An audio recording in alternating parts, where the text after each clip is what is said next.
TVOD, TVOD, TVOD,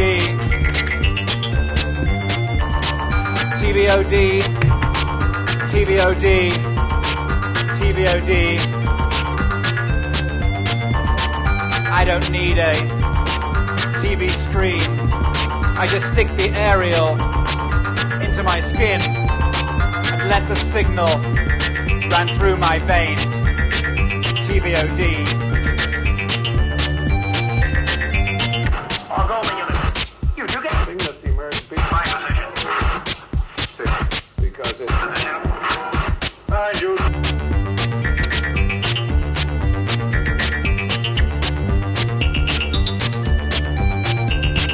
TVOD, TVOD, TVOD,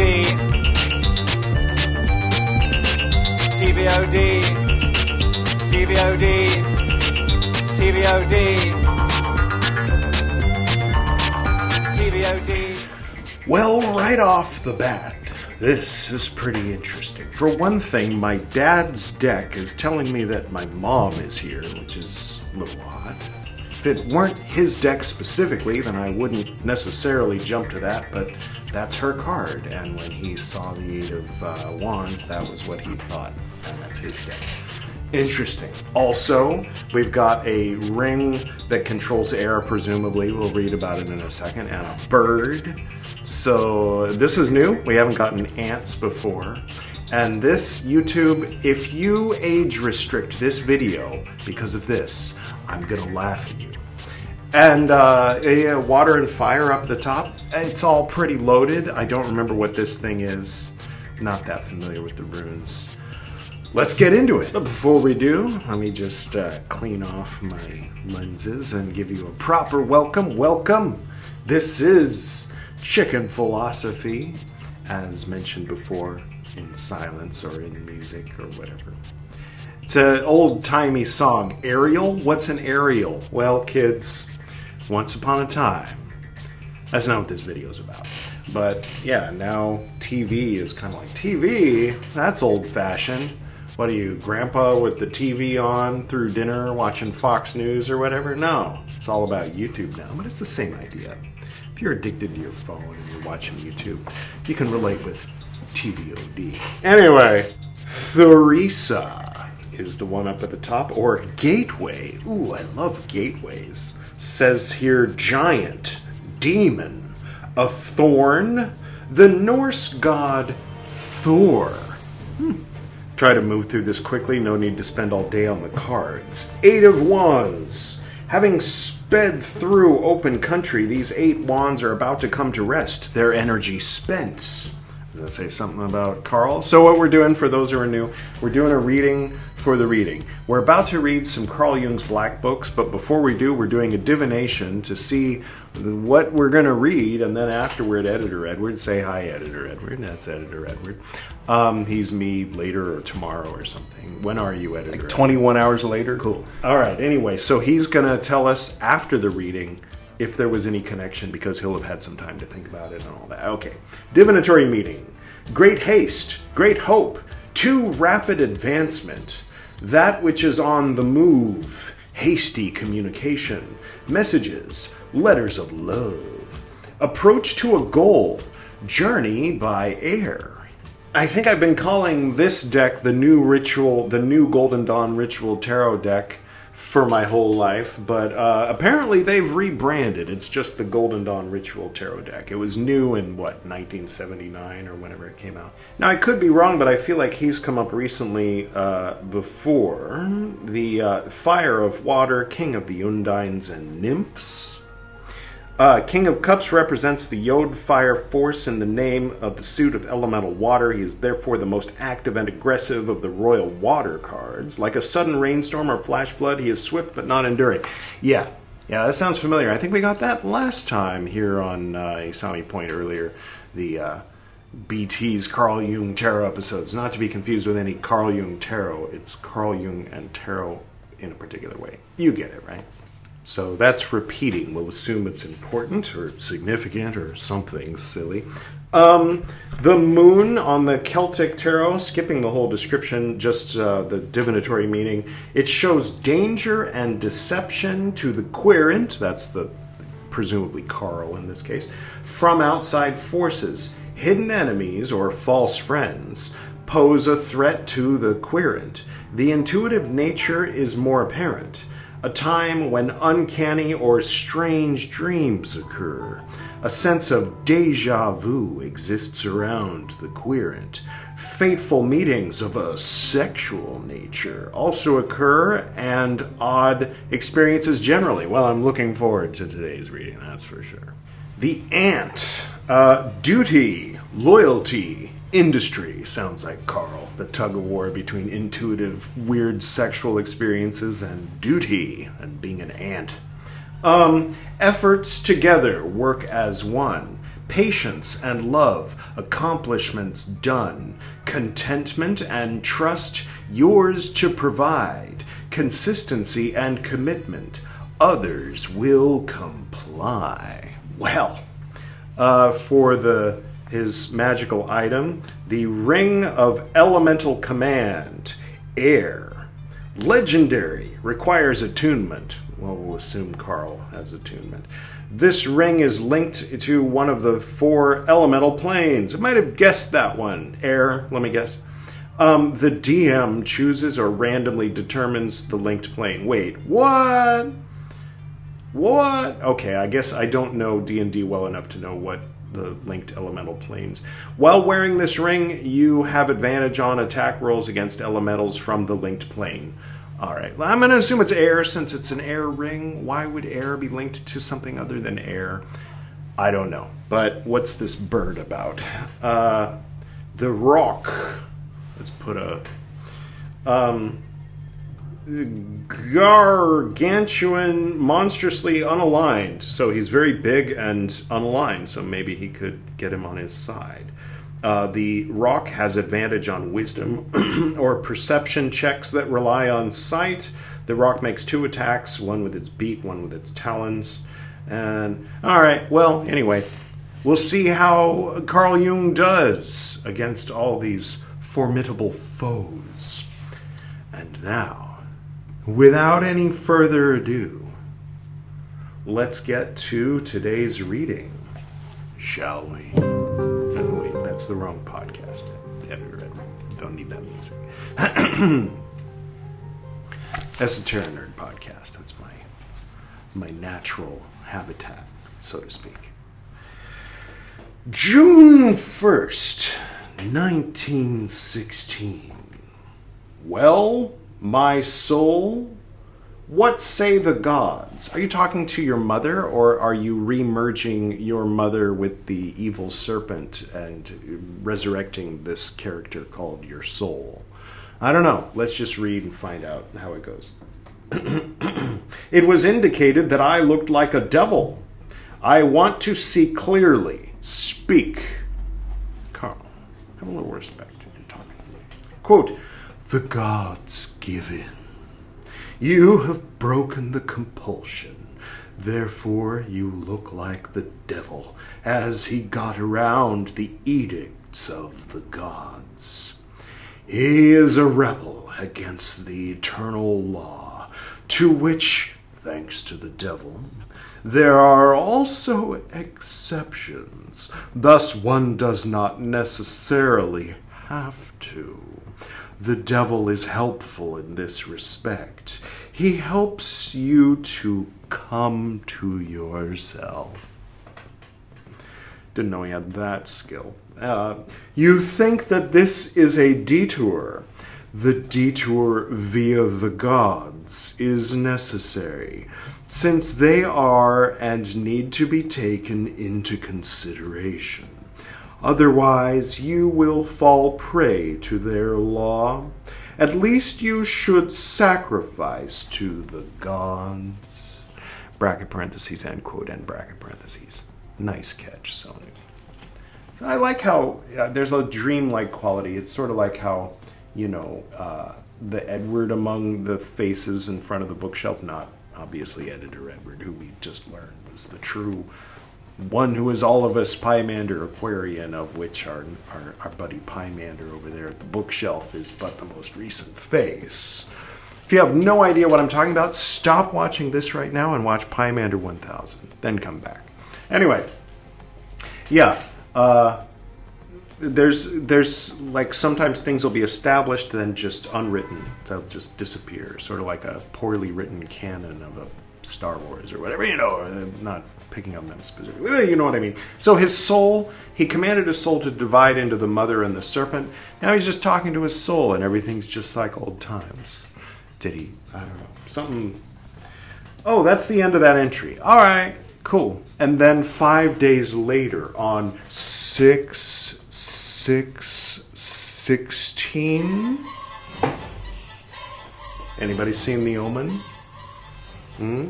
Where they're always like, it's June 6th, 5 years ago. They don't ever want to say what year it is because they want it to be timeless. But there's nothing timeless about The Omen. I mean, the style is clearly 70s, right? Was it 1980 by now? Okay, June 6th, 1916. I met you in the garden, beloved. Oh, here comes the... Where's the... Never mind. The moon card. You know what I'm talking about, right? Hey, let's see. That's my prediction. I met you in the garden, beloved. The sins... This is Carl talking. I'm just doing a softer Carl voice. The sins of the world have conferred beauty upon your countenance. The suffering of the world has straightened your shape. You are truly a king. Oh, is he talking to Jesus? He's being a Sufi. Oh, he doesn't know it yet. I don't think. He hasn't met that side of the world yet, if I recall correctly from the first book. Never mind. You are truly a king. Your crimson is blood. Not your blood is crimson. Was that a typo, Sonu? Is he being weird? I think he's being weird. Your crimson is blood. Oh, because you're a king. The kings wear crimson. Your crimson is blood. Got it. Your ermine. Editor Edward, could you enlighten us about ermine? An ermine is a cute little animal. Here's some pictures. Isn't it cute? Oh, it's adorable, right? That European kings throughout history, and apparently there's some old Catholic connection, would murder and use the fur as part of their uniform to represent, quite ironically, moral purity. Thank you, Editor Edward. Is snow from the eternal cold of the poles. Your crown is the heavenly body of the sun, which you bear on your head. Speak to me, my master and beloved. X. Is X Christ? O Simon Magus, who hides in Philemon, are you in my garden or am I in yours? It is an unexpected sexual encounter, or whatever that was supposed to... Yeah, that one. Never mind. I like it so far. O Simon Magus, who hides in Philemon, are you in my garden or am I in yours? Philemon, I guess. You are, O Master, in my garden. Helena and I are your servants. Are you making reference to some fucking opera that nobody in the 21st century has seen, except for obviously a few weirdos? You can find accommodation with us because something in Greek that Sonu has neglected. I think that's Philemon. Let's put what I'm looking at. Philemon. Greek scholars out there can... Because Philemon and Bacchus have become what Simon and Helena were.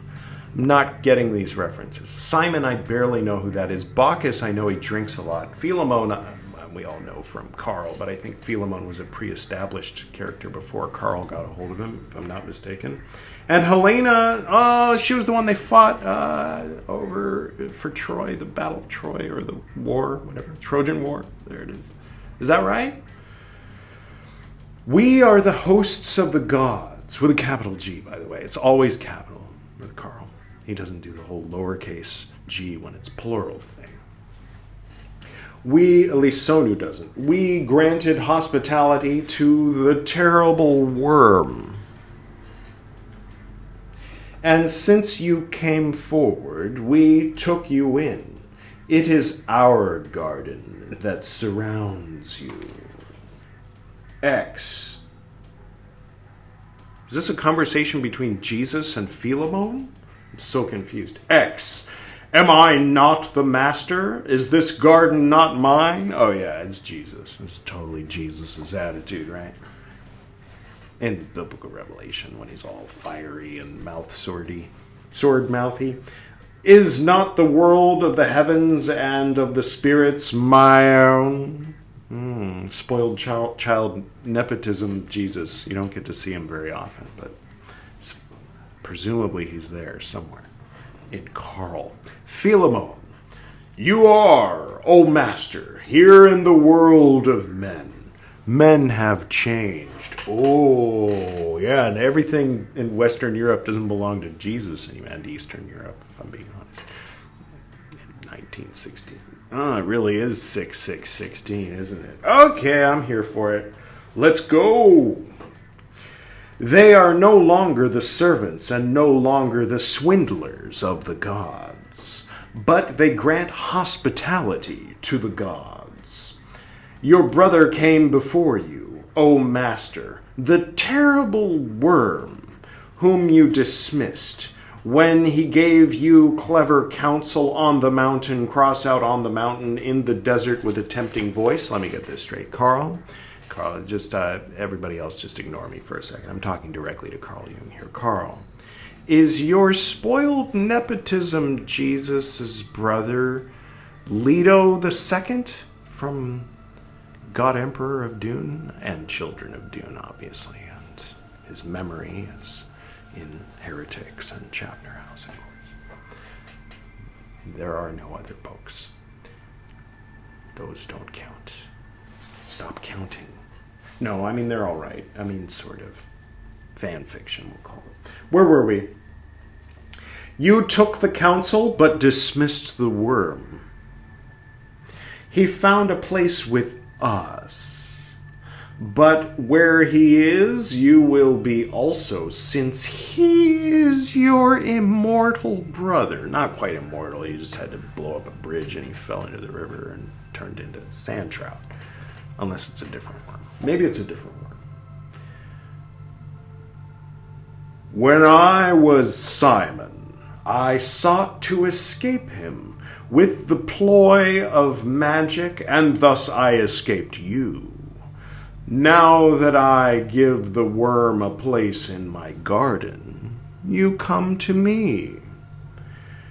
Christ, I'm assuming that the X is Christ. Did I fall for the power of your trick? Have you secretly caught me? Philemon, recognize, O Master and Beloved, that your nature is also of the serpent. Were you not like when Osho finishes it? The serpent. There's always a long, like, hissing sound. The fundies like to, see it? It's because it's the devil.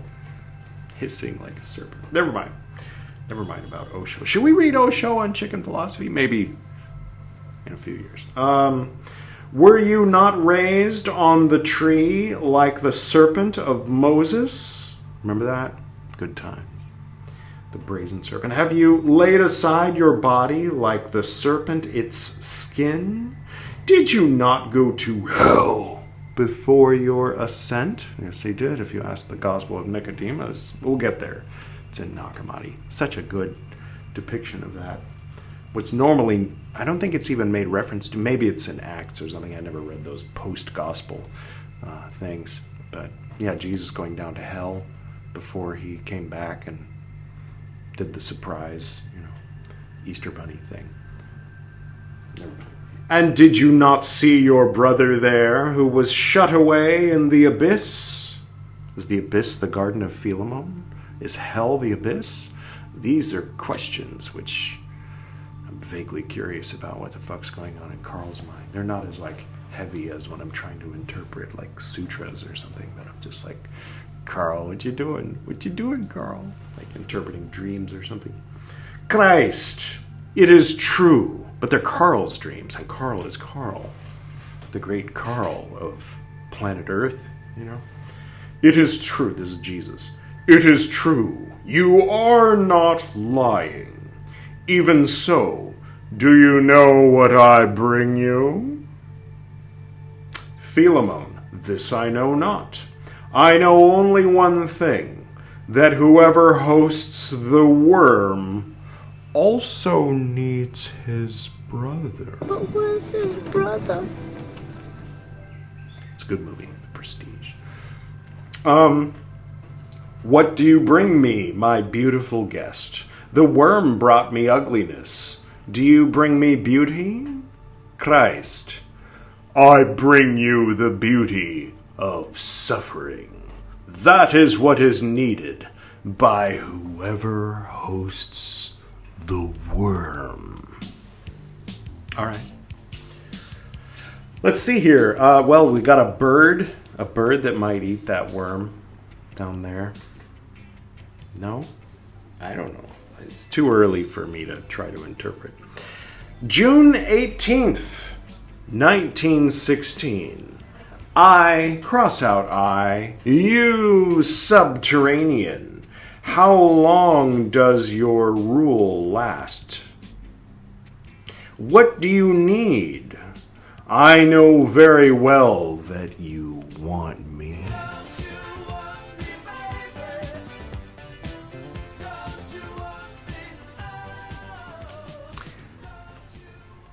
I was working as a waitress in a cocktail bar. That much is true. But even then, who could believe your incredible things? My soul, where does the way go? Quote, the way always goes beyond you in mental and bodily fate. End quote. Beyond me? That means my powerlessness? Quote, that means your fulfillment. End quote. Thus truly always doomed to be outside and far away, always danger and misunderstanding, always error and hazard. Is that to be endured? Quote, not in the long run, but for now. Everything is valid, only for now. There will be other times. End quote. Must everything be done solely through me? Quote, no. I don't know why his soul turned British for a moment. No. Others should do as much as possible. You can do what is not possible for them. End quote. Have I got the right attitude? Am I failing in anything? Or at least you will be around 1931 when you... Sorry. Quote, not at all. You trust yourself too little. You must trust yourself more. You can do it. You can do it! I may not agree with his politics, but, that scene is funny. End quote. Thank you, Rob Schneider, for your acting, not for... Apparently he's a nice guy. A friend of a friend met him, or a friend from back in the day met him at a coffee house. Caldy, I think. That was how the story goes. And he was apparently very nice, but... Anyway, but I don't trust others, says Carl. Quote, yes, you don't trust others concerning yourself. You can rely on them more than you realize. End quotes. Well, that was the end. When they end the entry on the end of the page, sometimes It's like it throws me a curveball because I'm like, oh, I thought that was going to go on, but it's not. Okay, I'll read one more, a short one. July 3rd. So that's almost a month, 3 weeks later-ish. July 3rd, 1916. My God, what uncertainty, what paralysis. If I err, let it become clear. My soul, speak to me. Is it fatigue? Is it too much? It overcame me suddenly. Quote, I'm assuming this is the soul, so we're doing soul voice until otherwise indicated. Listen, you shouldn't do too much. You should rest more, so that you have the force to meet everything. If you are weak, you can't stand firm. Relinquish outer things as much as possible. Give life and time to the work. It must ripen by itself. End quote. Why are you saying this? Did the dream indicate that I had to learn something new? Quote, you're mistaken. There is still much to be fetched from there. End quote. Crossed out, quote. All right. So this is not quotes. This is an accidental quote that Carl Jung crossed out. Good catch, Sonu. And it shows you can do that. So maybe do that more often when that's what's going on. Anyway, you remain on the surface. Why don't you utter what is deeper? Quote, how can I? You have no strength. And quote, where did it remain? Quote, it remained outside, in wishing and expecting. It belongs inside, completely inside, in creating. End quotes. Did I do wrong? Quote, not a wrong, but too much. You need limitation in every respect. You concern yourself too much about others. Let others go their own way. Seek only your way, but not for others. Otherwise, you expend too much. The burden of thinking for others gives you a headache. What you yourself must attend to is more than enough. Rest yourself. Bracket parentheses, end quote, end bracket parentheses, nice catch, Sonu. Do you ever do that? Like run through hypothetical conversations or what other people might say in response to something you did or said or put out there? It can give you a headache. I mean, at the very least, it drains actual calories. It burns calories. Like the brain burns what? A third of all the calories? Like the whole body combined is only twice as much as what just the little. So when you meditate, you burn less calories than when you stress out and what? Oh, but right? I mean, it can be fun within like limited control, like watching a show that makes you feel like what? Oh, he made it. Oh, good, or playing a game or something like that. Non-obsessive, things like that. Anyway, all right, yeah. Well, what do you remember? We'll read one more, is what I meant to say. July 18th, another 2 weeks after that last one. What is it? How is everything? Quote, you are a swindler. You really know what things mean, but you don't handle them as if you do. You take them at face value. Through this you sow confusion. End quote. How can I behave differently? Quote, let go. Do not reply. Be silent and accept the moment as the moment.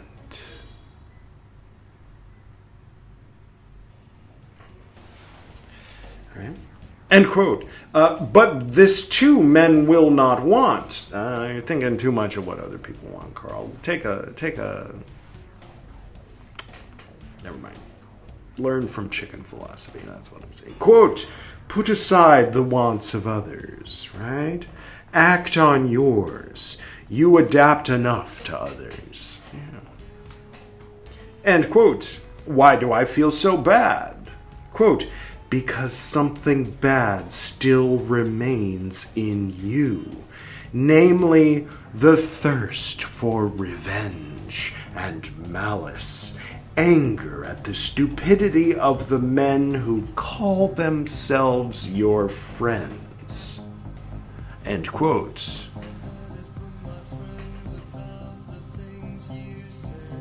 I always have to be the devil. They should as well. Quote, I feel like there's more to this. But it's not you who should do that. That is lust for power. The evil shall leave you. You can never know what others want, so expect nothing, and do not adapt yourself to things which you know are just whims of fantasy, which will no longer be true tomorrow. You have forgotten the Buddha again. So discard the thirst for revenge, destroy the anger, persist in the expectation of the things to come, a bright flame not blown out by the wind. End quote. Wind, air, wind, maybe. Swiftness, is that here? Yeah, swiftness of the wind. I mean, they're not really windy. It's 8, which is hod, but wands are fire. Still, they're flying through the air, right? Never mind. Am I truly the devil? Am I the devil because my way led me to the diamonds? The daemons? Have I not gone my own way in good faith? Quote, didn't Christianity draw out the worst qualities in men? Was Christ, therefore, of the devil? Indeed, he too was of the devil. End quote. I mean, cross out that end quote. Thank you, Sonu. Maybe that was always crossed out and I just couldn't see because I didn't have glasses yet. I don't know. I apologize, Sonu, if I scolded you unjustifiably. Persist undisturbed in expectation. Do not disturb the holy flame. Your anger and your thirst for revenge are earthly fire, a theft of the heavenly. Bracket parentheses, end quote, end bracket parentheses. Nice catch, son.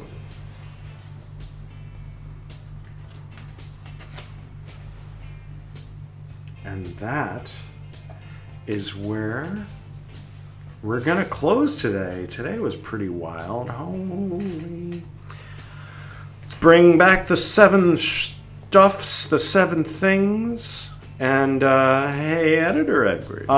So what do you make of all this? The 7 things, the rune and the 6 cards. How much, or do they at all? Can they possibly, could they maybe relate a little bit with the Carl Jung entries that that I just finished reading? I feel like, I mean, watching this all the way through, you might have maybe been frustrated if you were following what was being said and then you caught that I was missing what was being said again when I watched it. I caught all the stuff that you caught. The whole Jesus and Satan or the worm being brothers thing is interesting. And by making Satan or the worm part of the gods, then that means that Jesus will be one day too, or something like that. All that stuff was kind of vaguely interesting. The main thing I would say is there's a connection between this, though it be fire, and this, though it be water, in that the definition of this is like great force but doesn't last a very long time, and this is like the wands are moving but they're about to crash, they're about to come to rest. And there was that whole thing in, I think, the second to last or last entries about Carl exerting too much. He needs to limit how much he's putting out, how much energy he puts out. And the burden of thinking for others gives you a headache. And yeah, then I was talking about, oh yeah, like when you imagine what people might say. I mean, that's part of it, but I think there's more to, like, or more specifically, he's thinking, you know, when he's approaching these things, he's thinking in terms of how can the, you know, collective mind, you know, how can humanity, or how can the Western mind, or, you know, how Carl thinks, deal with this situation that I'm in right now, rather than just thinking of himself being in that situation right now. And so his soul's giving him the advice to, like, just think about him. Just think, you know, you're going through this. And again, that's kind of echoes a little bit of what the struggle I go through sometimes on Chicken Philosophy, where, you know, I try to only be like, okay, I'm going to think about the Nag Hammadi. What do I think about this? And then I start to think, oh, but what do other people think about what I think? Or how will this affect other people? And people have strong feelings about this way or that way. And how is what I say going to affect that? And then I exhaust myself with the burden of thinking for others, which nobody asked me to think for them, right? And I'll probably have more success, or more, you know, move through things more swiftly and with less energy if I'm only thinking of myself. So I kind of related to that. And that's kind of related to this stuff. So his soul, you remember the Hawaiian music came on when she's talking about taking a break, calm down, rest. You have no strength because you need continuous strength. So in order to have continuous strength, you need to stop with these, like, bursts of, like, pushing too much. And then there's a little bit maybe of the ant thing going on. There was a lot of, like, vague moon references, but you can trust others more than you realize indicated to me that he's, like, a little more paranoid than he needs to be about being betrayed by others. But I mean, just based on vague memories of book one, like, I think that whatever issues, you know, he's up against in his, like, psychological community that he's, like, founded, or his wife is the president of at this point, or something like that. I'm not sure exactly. I don't remember exactly which years. But, yeah, so he's got this anger and resentment toward these faux friends. But he's not talking about that specifically in his black books, but he's maybe making reference to it. So what do we got here? Eight of Swords, King of Cups, fatigue, taking a break. Okay, I mentioned that. Let go, do not reply, which, I mean, it seems like she's making reference to something specific that he's not telling us what it is, but it just fits so perfectly in our modern era of always getting bombarded by messages. These phones have been a blessing and a curse, you know. So, like, I don't know about you, but I've got Insta, Facebook, and all this other stuff. And, you know, I like engaging with certain people at certain times, and then sometimes it's overwhelming, like, especially, and I realize I don't check my Instagram messages, but, like, once every 4 months, and then I'm like, oh shit, there's a bunch of stuff. Oh God, what are these people, you know, trying to say to me? And then it turns out they're forwarding reels, and so it's like, okay, so don't reply. You know, just accept the moment that you're in. Don't stress about all that stuff. That seems like advice for us more than, you know, anything. So I don't know, you know, like, there was some vague connections, but nothing really, like, crazily standing out. Maybe, like, if you see a connection with the air and the bird, I thought it was interesting, the bird and worm imagery, like, this bird's going to eat his worm, or going to eat the devil, I guess, apparently. Even though I was, like, jokingly talking about it like it was related to Dune. Obviously, Dune hadn't been written yet. I look like a devil made me think a little bit of this King of Cups. Now, the King of Cups thing, and, you know, it gave us pause that it came up twice in the same deck, and I shuffled. You know, sometimes things happen, and sometimes cards that get, used, kind of stand out more, whatever the physics is of why it got pulled twice. King of Cups, fire of water. Let's do the fire of water tatwa. That's a Golden Dawn thing.